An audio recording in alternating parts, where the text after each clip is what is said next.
Avoir un diplôme d'ingénieur, c'est vouloir tout comprendre, c'est chercher des solutions, c'est aider à construire un monde meilleur. Avec ce titre, on peut participer à la transition énergétique d'un pays, se battre pour l'éducation et la santé, fabriquer des infrastructures en France et dans le monde, développer le réseau de transport public français, on peut aider son pays à vivre d'une agriculture durable, même dans les villes, ou encore développer le réseau d'alimentation des voitures électriques en Europe. Ingénieur, ça veut tout et rien dire, mais en même temps, il faut être un minimum pédagogue pour essayer de faire comprendre les choses compliquées à quelqu'un qui ne comprend pas en face. Et le vulgariser, c'est de le simplifier, mais aussi de trouver des solutions là où il y a des problèmes. J'ai accueilli Lucie Guillot à Toulouse. Elle est revenue dans les locaux de l'ICAM remplis de souvenirs, où des visages amis l'accueillent comme si elle était partie la veille. Elle a retrouvé Yann Ferguson, enseignant-chercheur, qui a été son chef de projet en 5e année. Elle revient sur ses années étudiantes en parcours intégré à Toulouse, sur ses voyages et sur son parcours professionnel jusqu'à son poste de manager territorial pour Ionity, qui développe des bornes de rechargement de voitures électriques. Lucie nous raconte les étapes de ses choix. Bonjour Lucie. Bonjour, ça va bien ? Oui, bien et toi ? Ça va. Ça fait longtemps que tu es venue aller... Je suis repassée pour la conférence intelligence artificielle. Ah oui, c'est il y a vrai. pas très longtemps. Oui. Et, c'est vrai que j'y suis passée un peu en coup de vent. D'accord. Et c'était pas du tout prévu. Tu sais qu'on vient de l'inaugurer le site et en fait il y a des espaces que tu n'as peut-être pas vus. Sûrement, ouais, parce Est-ce que- qu'effectivement, il était encore en cours de construction quand je suis passée ou totalement vide. Oui, c'est ça. L'espace de coworking, si tu veux, je vais te montrer. On Ouais, regarde volontiers. ça rapidement. Donc c'est par ici, donc on fait le tour. Donc voilà, ça c'est un espace tout neuf qui vient d'être terminé. Tu vois, ça fait t'as 4-5 plaques dans place. Des D'accord. box un petit peu. Un peu plus isolé Oui. pour les groupes de travail, puisque notamment dernière année, enfin 4e année surtout, il y a pas mal de projets en groupe. Exact.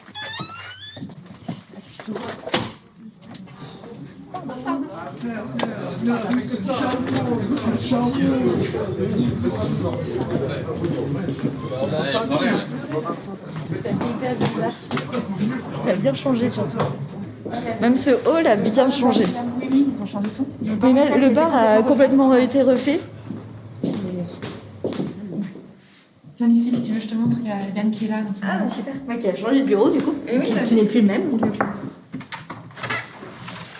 Salut. Ça va? Ça va, ça va. Ça fait plaisir de te revoir. Ça faisait longtemps. Comment ça a changé alors? Tu Ça a trouves changé, mais c'était il y a longtemps. C'est plus le même site, hein? C'est plus le même site, non. Ouais. Non, c'est... Parce que là, tu vois, mon bureau, c'était là où tu mangeais avant. Oui, la machine à café était là, effectivement. Ouais. Bon, t'as quand même été une pionnière, puisque t'as été la première mémorante humanité, FH, C'est ça. de l'histoire de l'ICAM de Toulouse. Voilà. T'as géré les moqueries des camarades en disant la mémoire en humanité, mon Dieu, qu'est-ce que ça peut être? Ça ricanait. Et finalement. Et puis maintenant, tu sais, quand il y a des mémoires, Il y tout en a le tous les monde ans veut l'avoir. C'est vrai? Ouais, il y en a plusieurs par an et c'est la bataille. Voilà. Comme quoi. Voilà. Bon, finalement, t'as ouvert la voie. J'ai eu la chance d'avoir été prise. Merci. Donc là, il y a un truc dans le sac qu'il faut que j'ouvre, c'est ça. Bon, ben, ça va être la surprise. Hop. Qu'est-ce que c'est? C'est ma déclaration, du coup.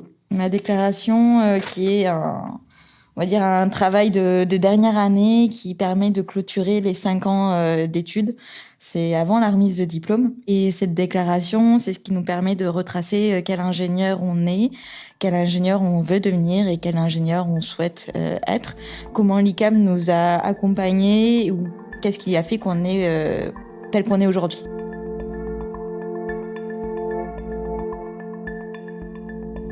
C'était intense pour moi de les rédiger parce que c'est un résumé des 5 ans d'études.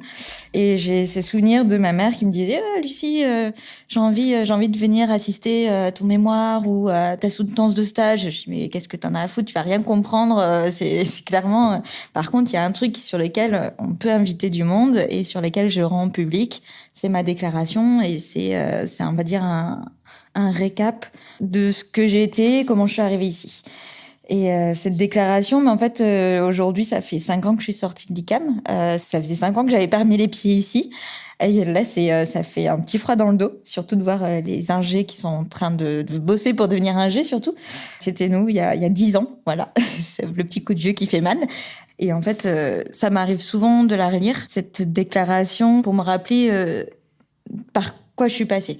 Et il y a eu des obstacles, il y a eu des difficultés. Et en fait, à chaque fois que j'ai un problème, je me la relis. Et en fait, je me dis, en fait, vas-y, t'es une battante, tu fonces et t'avances comme tu l'as toujours fait. Voilà un extrait de ce que j'ai. C'est la première année à l'ICAM a été selon moi la meilleure de toutes. Cependant, les premiers mois de prépa ont été rudes. En effet, passer d'un été hyper actif avec le restaurant et des semaines chargées de cours magistraux, colle, TD, ça n'a pas été évident. J'ai dû travailler 2 fois plus pour rattraper mon retard en sciences industrielles car une majorité de la promo avait déjà des acquis. Mais nos temps de préparation à l'appartement pour nos devoirs et préparation d'examen, nos TD, etc., j'ai travaillé énormément avec mes 3 colocs de ma promo. Et en fait, c'était juste génial, quoi. Je suis pas issue d'une famille très du milieu d'ingé. On est plutôt multiculturel dans ma famille. J'ai des cousins qui sont brésiliens. Moi, je suis indienne avec ma sœur. Mes parents font partie d'assauts, notamment une qui s'appelait Expériment, où on accueillait des étudiants étrangers. Et en fait, j'ai toujours eu un attrait pour les langues, pour ce côté multiculturel. En grandissant, je sais toujours pas vers quoi me tourner. Je sais juste que j'ai une grande facilité sur les maths. Pour moi, l'école, c'est assez simple. C'est un peu un terrain de jeu, surtout sur la matière scientifique. Même si je galère sur les matières littéraires, mais bon, c'est pas grave. Je sais que je bosserai plus pour y arriver, mais bon, ça fait partie de mon caractère. Je sais toujours pas quoi faire. Je sais que je ne veux pas aller dans une prépa classique. Même au moment de faire les vœux, je ne savais toujours pas quoi mettre.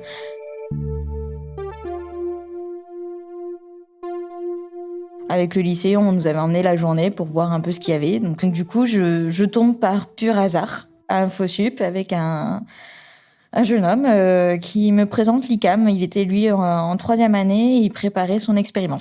Donc, pur hasard. Le nom de son projet, Expériment, ressemble aussi au nom de l'assaut de mes parents, Expériment. Pour lui, il partait sur un projet de 4 mois, du coup, à l'étranger, avec son sac à dos, tout seul, faire des randos, des machins, etc., avec un projet perso qui va bien avec. Ça me botte énormément. Il me raconte un peu toutes les possibilités de voyage à l'étranger. Forcément, je kiffe, avec des possibilités d'Erasmus, avec des possibilités de partenariat avec l'étranger, même pendant les stages. Enfin, du coup, je me suis dit, en fait, c'est génial. Puis il me raconte surtout le point que je kiffe, c'est généraliste. Donc, tu n'as pas à choisir jusqu'à la dernière année. Il n'y a pas de spécialité. Donc, je me suis dit, écoute, ouais, en fait, j'en parle le soir en rentrant à mon père. Je lui dis, tiens, papa, j'ai vu ça comme école. Ça reste une école privée, mais est-ce que ça irait? Est-ce que on en parle vraiment? Et il voyait que c'était un coup de cœur. Je me suis mis ça en tête. Je ne veux rentrer à l'ICAM coûte que coûte. Et j'étais même prête à me dire, non, mais de toute façon, si je suis pas prise, je fais exprès de louper mon bac pour retenter l'année prochaine. Enfin, vraiment, je voulais l'ICAM et c'était tout. Et j'ai eu de la chance parce que on a les résultats de savoir si on est admis à l'ICAM avant le bac. Donc tant mieux, parce que du coup, j'ai pu ne pas saboter mon bac. Et je me souviens d'en avoir eu les larmes de joie. Enfin, littéralement, quand j'ai su que j'étais prise dans la cour du lycée, putain, j'étais prise. Et vraiment, mes potes étaient trop contents pour moi. Enfin, c'était vraiment un moment de joie. C'était pour moi la liberté. Donc été 2010, donc j'apprends que je suis prise à l'ICAM, donc trop bien, c'est aussi l'année de mon bac, en fait le bac, les 18 ans, les machins, c'est trop bien. Et en fait, je me dis OK, j'ai voulu cette école, c'est une école privée, mais il faut aussi que je me mette un peu de thunes de côté parce que je vais pas demander et imposer ça à mon père de me payer toutes mes études et notamment un appart sachant que j'habite littéralement à 20 minutes de l'école. Donc c'était le deal, je bosse tout l'été, je bosse dans la restauration et j'arrive à l'ICAM. Voilà, le grand jour, je finis mon service le vendredi midi et le samedi matin, ou je me souviens plus, mais vraiment le lendemain, j'emménage dans cette résidence qui est la Maille, je découvre mes colocs. C'est les premiers bons et meilleurs moments parce que c'est là où on apprend à se connaître, à se découvrir, on commence à cravacher niveau études, on découvre l'école, on découvre les examens tous les lundis matins. C'est très intense. C'est à notre rythme, mais on s'y fait vite.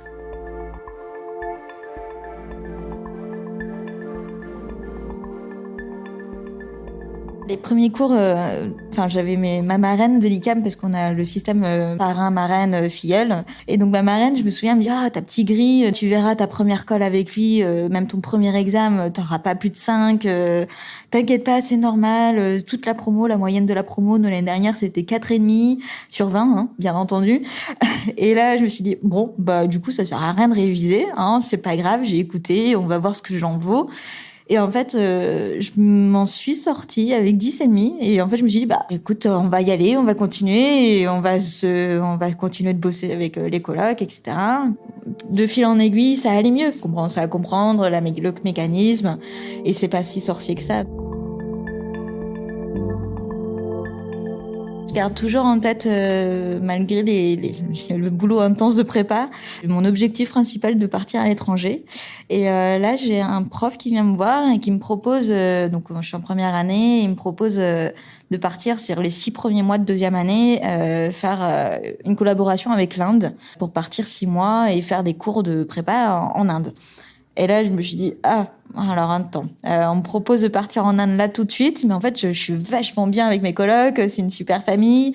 Je sais pas, l'année prochaine, est-ce que si je reviens au bout des 6 mois, mais que le niveau n'est pas le bon, ou que je tombe avec des difficultés pour rattraper mes 6 derniers mois, j'ai pas envie de prendre le risque de redoubler ou des trucs comme ça, sachant que j'avais toujours en tête et je m'étais toujours dit que je voulais partir 1 an à l'étranger, vraiment une année complète. Et en fait, tout le monde doit avoir la chance de pouvoir partir au moins une fois dans son parcours. Donc, si je prends mon joker, si on peut l'appeler comme ça, de partir en Inde tout de suite, sachant que c'était la première année, donc c'est vraiment quelque chose de flou. Je suis pas une très grande aventurière. Du coup, je me dis non, je vais passer mon tour et je vais tout faire pour bosser dur sur la prépa parce que finalement, les années d'Erasmus se font sur les résultats de prépa, sur la capacité à travailler, la persévérance, etc. Donc je me suis dit j'ai vraiment envie de partir 1 an, donc je passe mon tour et ça me va très bien. Donc je fais ma prépa, la prépa se termine, on arrive en 3e année, donc la 3e année où ça devient un peu plus complètement différent. On va toucher un peu plus à de l'électronique, à tout ce qui est électricité, etc. On va faire marcher des moteurs, des trucs. C'est plus des cours en promotion, c'est plus des cours en classe, parce qu'en prépa, on était en classe de 2x50. Là, c'est une promotion en global de 100. Donc, 3e année, c'est là où on parle vraiment étranger et c'est là où on postule pour l'Erasmus de 4e année. C'est là où on prépare notre projet d'expériment.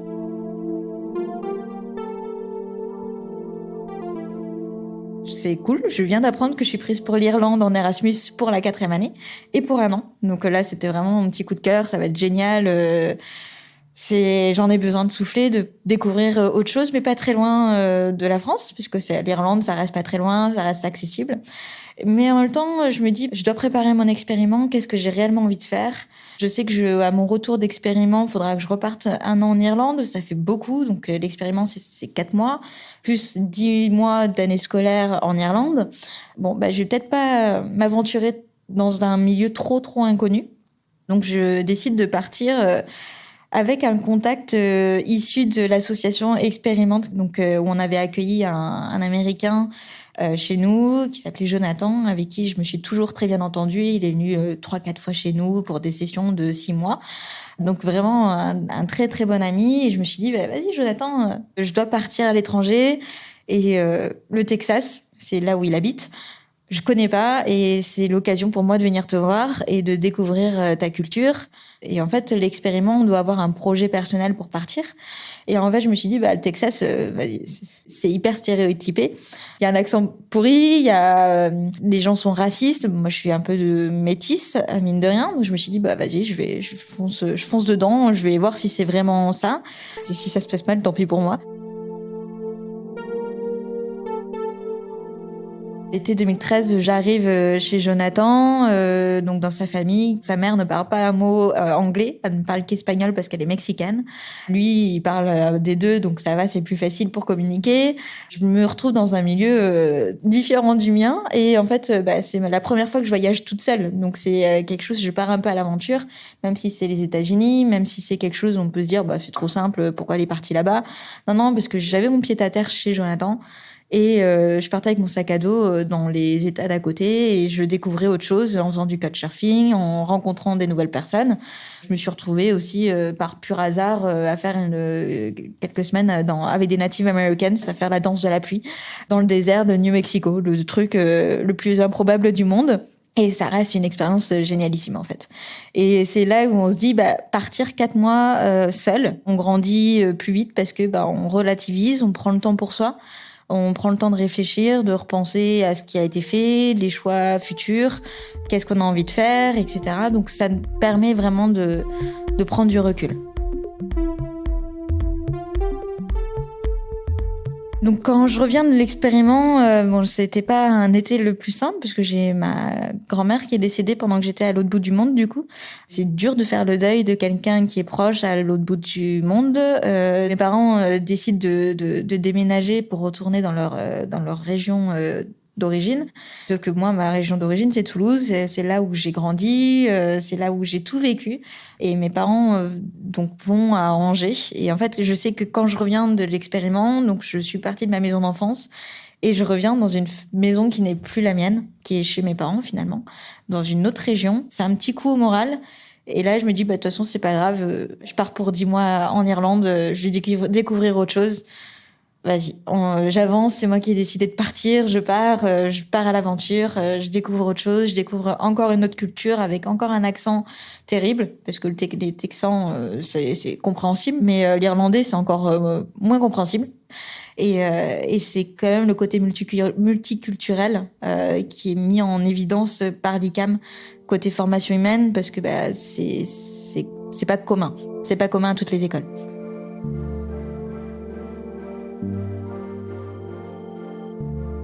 Donc on arrive après cet expériment, j'arrive en Irlande, à Athlone, avec un énorme périple pour y aller parce que c'est quand même au milieu de nulle part. C'est 2 heures de bus depuis Dublin, mais il faut déjà arriver à Dublin. Et donc du coup, on commence à découvrir les cours, les profs, etc. C'est très généraliste au niveau des cours.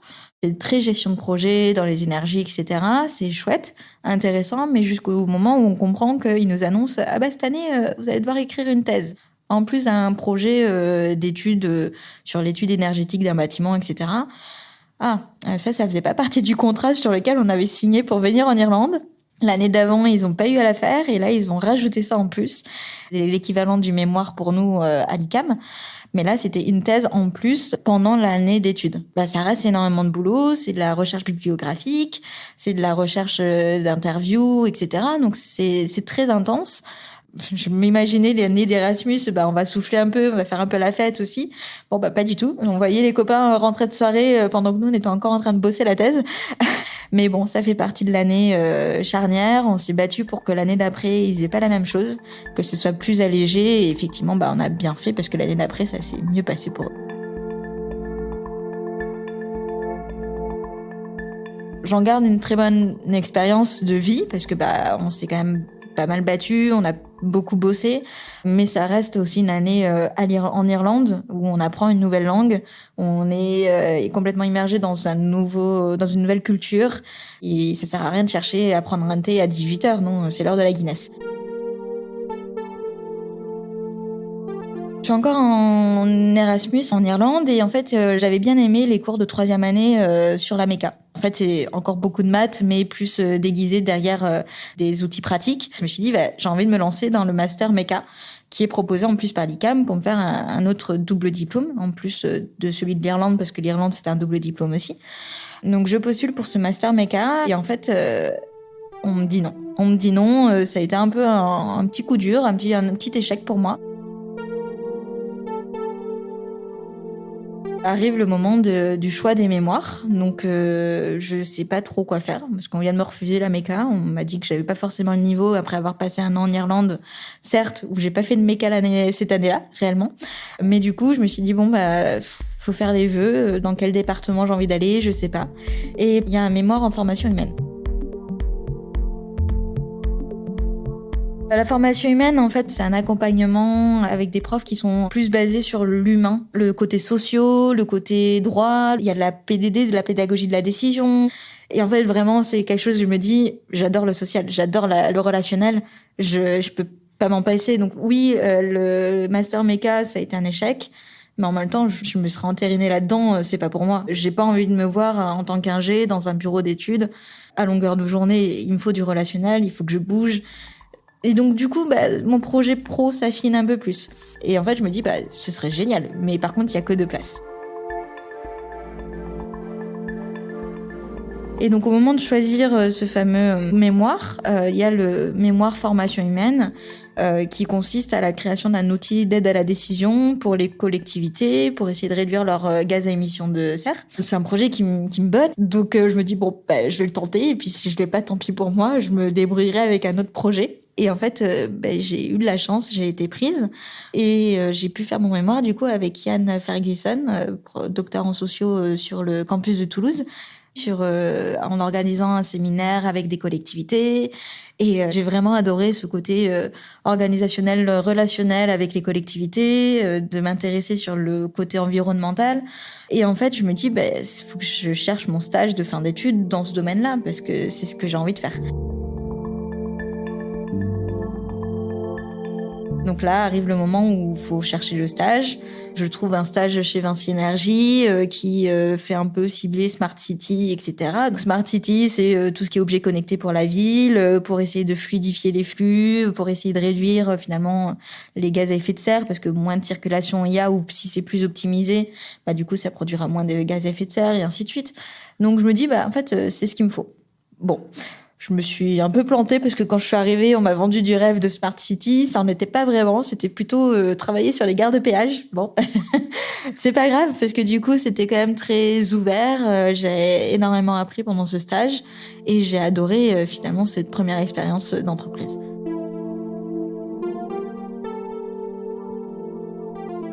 Donc je fais mon mémoire avec Yann, ça se passe super bien, c'est génial, ce qui m'amène à postuler pour ce stage chez Vinci Énergie, chez I2R Ingénierie pour être exact, à Tours, sur lequel donc je m'expatrie de Toulouse, là où j'ai grandi, vécu. Et donc du coup ce stage se passe super bien, il me propose de rester à la fin de mon stage, j'accepte, donc je sais qu'en sortant de mon stage de fin d'études, j'aurai déjà un boulot pour la fin de mes études. Je finis ce stage, on a le I5+, qui nous permet de faire par exemple, la déclaration. C'est le moment où on fait notre rapport de stage, c'est le moment où on a des petits cours de management, etc. Puis c'est le dernier mois avec la promo.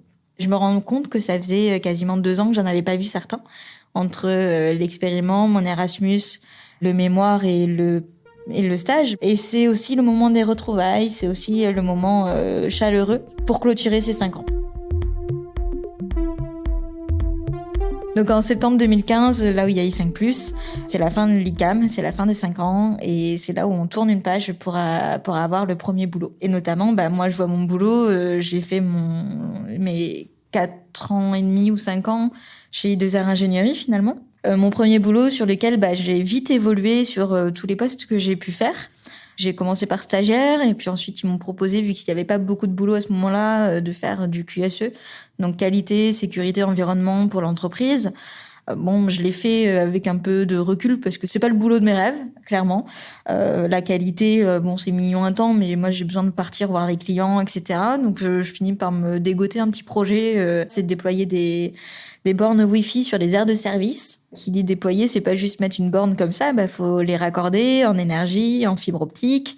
Faut avoir du relationnel avec du Enedis, faut avoir du relationnel avec les partenaires pétroliers puisqu'on s'installe chez eux, mais aussi avec l'autoroutier. Donc c'est des contraintes. C'est de la gestion de projet pure et dure parce qu'on a une deadline, il faut que tout soit installé à telle date et il faut gérer les entreprises travaux parce qu'il faut faire une tranchée pour emmener le câble d'alimentation à la borne, mais il faut avoir les autorisations préalables, etc. Donc c'est beaucoup de contraintes où on est devant le fait accompli, il faut faire ça. On va apprendre et on va faire. Donc je fais tous ces projets, du coup ce qui me permet d'évoluer chef de projet, puis de chef de projet, je dis à mon chef j'ai envie d'évoluer, je passe responsable d'affaires. Donc j'ai jamais fait plus d'1 an sur le même poste. Donc des évolutions qui se sont bien goupillées pour moi parce que je m'en suis donné les opportunités. Et donc du coup, je passe responsable d'affaires. Et puis là, j'ai mon collègue qui part en congé paternité. Et il me dit, Lucie, du coup, est-ce que tu peux aller assurer la réunion de chantier à ma place en accompagnant donc Claire qui est stagiaire avec nous, donc Claire qui est ICAM Toulouse. Et il me dit, elle peut pas y aller toute seule. Elle connaît le projet, t'inquiète pas, vas-y. Donc j'y vais. Je connais pas du tout le projet, c'est l'installation de bornes de recharge très haute puissance. Bon, j'en avais un peu entendu parler parce qu'on est dans le même bureau, mais clairement, j'y vais, je vais voir ce qui se passe. Et puis en fait, j'arrive et je vois que c'est complètement la galère, que ils ont coulé un massif pour le TGBT, donc le tableau divisionnaire de tension. C'est ce qui permet d'alimenter les bornes très haute puissance. Et en fait, ils ont coulé une dalle trop petite pour mettre le coffret électrique dessus. Ils se rendaient pas compte que c'était trop petit. Moi, je le vois direct. Je sors mon mètre de ma poche, je prends le truc, je leur dis là c'est pas normal, vous refaites ça, etc. Et il se trouve que ce jour-là, il y avait le client en question qui était là. Je ne savais pas qui c'était dans le lot, mais il a vu de la façon dont j'ai bossé et dont j'ai géré la bêtise de l'entreprise travaux qui avait fait les travaux. Du coup, de fil en aiguille, donc j'ai bossé sur ce projet avec Ionity, du coup, donc c'était le fameux client. Et quelques mois plus tard, j'ai le fameux client qui était présent ce jour-là quand j'avais géré la petite bêtise. Il me rappelle, il me dit, écoute, on a un poste, est-ce que ça t'intéresse ? On vient me chercher, c'est une opportunité, le boulot me plaît, pourquoi pas ? Donc je me renseigne, je parle en toute transparence avec mon chef d'entreprise actuel. Je lui dis écoute voilà, Ionity vient me chercher et du coup j'ai dit je pense que je vais accepter. C'était très douloureux comme choix à prendre parce que c'est accepter un nouveau boulot sur lequel je sais que j'aurai plus de collègues au quotidien. C'était pour le déploiement de bornes de recharge très haute puissance sur toute la France et c'est en permanence du déplacement ou du home office. Mais le côté entreprise start-up, un peu mode start-up, parce que l'entreprise, donc c'est en 2018 qu'ils viennent me solliciter. Et l'entreprise a été réellement créée officiellement en début d'année 2018 ou fin d'année 2017. Donc c'est très récent. Ils ont énormément de financement parce que c'est un consortium d'automobilistes de Porsche, BMW, Volkswagen, Ford, Daimler, etc. Donc c'est une entreprise qui a de l'argent et qui est là pour permettre la transition écologique, mais les gens n'achèteront pas de voiture s'il n'y a pas de borne. Donc les automobilistes ont dit on en a marre, il n'y a pas de borne, donc on met l'argent sur la table pour que l'entreprise déploie des bornes et les gère et les exploite. Et en fait, du coup, ça fait partie de ma vision des choses, c'est transition écologique, c'est relationnel au quotidien, parce qu'il y a encore de la gestion de projet, c'est très généraliste, parce que finalement, dans ce nouveau métier, je gère des équipes avec Enedis, je gère des équipes qui font de l'élec, du tirage de câbles, du raccordement très haute puissance. Et en même temps, je gère des équipes de génie civil, je gère le hardware des équipements de postes de transformation, des bornes de recharge, du tableautier pour Enfin, c'est beaucoup d'interactions, c'est beaucoup de logistique dans la gestion de projet. Et donc, c'est ce que j'adore faire. J'adore ce que je fais. Il y a de la reconnaissance parce que quand j'ai ouvert ma première station, j'ai mon chef qui est venu me serrer dans les bras. Bravo, c'est génial, merci pour tout, ça avance, etc. C'est gratifiant et ça donne envie d'avancer en fait. Et le côté génial, c'est que aujourd'hui, on voit l'évolution, le nombre d'utilisations de charges sur nos stations en l'espace de 2 ans. Ça évolue de façon exponentielle, c'est incroyable. Même quand je me balade, quand on prend la route avec mon conjoint le week-end pour partir à un point A, à un point B, il n'y a pas un trajet où on s'arrête pas devant une aire où j'ai installé une borne, une station. Et on est encore plus content quand on le met en service et que ça marche. Là, il y a 2 semaines, on a mis en service un site. On venait le mettre ouvert en service au public sur notre site internet. Dans les 2 minutes qui ont suivi, il y a quelqu'un qui est venu se charger. Et du coup, c'est encore plus gratifiant. On arrive 2020, on a toujours l'échéance des 80 stations à fin 2020, mais il y a Covid. En début mars, je me souviens encore, on est parti à Munich avec ma boîte, avec mon chef, moi N+2, on était en train de gérer la réorganisation. C'était le 6 mars 2020. On n'a pas été bon au niveau timing. En train de gérer la réorganisation, mon collègue qui était sur Espagne-Portugal devait revenir pour m'aider sur la France. Ils embauchent du monde pour l'Espagne-Portugal. Vraiment, tout était prêt. Puis 15 jours plus tard, confinement. loupé, mais du coup, tout à l'arrêt, les chantiers à l'arrêt, etc. Ce qui nous a permis finalement d'avoir 6 mois de plus pour finir l'échéance des 80 stations sur toute la France. Donc je m'étais dit en rentrant dans la boîte chez Ionity, oui, alors j'accepte ce boulot, mais je sais que ça va être hyper intense. Du coup, je sais que je vais mettre un peu mon perso de côté et je resterai pas ou il faudra que je change de poste ou quelque chose à la fin des 2 ans.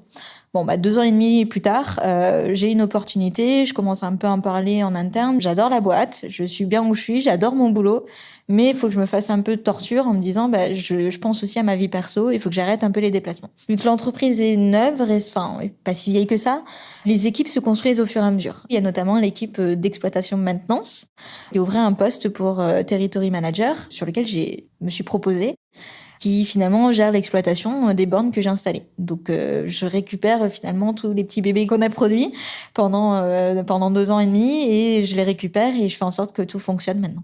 Je récupère aussi tous les petits cadeaux que j'avais laissés cachés, glissés sous le tapis. Je sais où est-ce qu'ils sont, donc l'avantage c'est que j'arrive plus facilement à les gérer, mais du coup ils m'ont confié la gestion de l'exploitation sur la France, l'Italie et le Benelux, et je travaille au quotidien avec mes autres collègues qui gèrent les autres pays d'Europe. C'est vraiment hyper multiculturel, et c'est ce que j'adore dans ce métier aujourd'hui, c'est que j'ai déjà totalement switché tout en anglais à longueur de journée. Au quotidien, des urgences à gérer, et être disponible tout le temps finalement parce que les bornes elles attendent pas, il faut qu'elles soient disponibles à longueur de temps.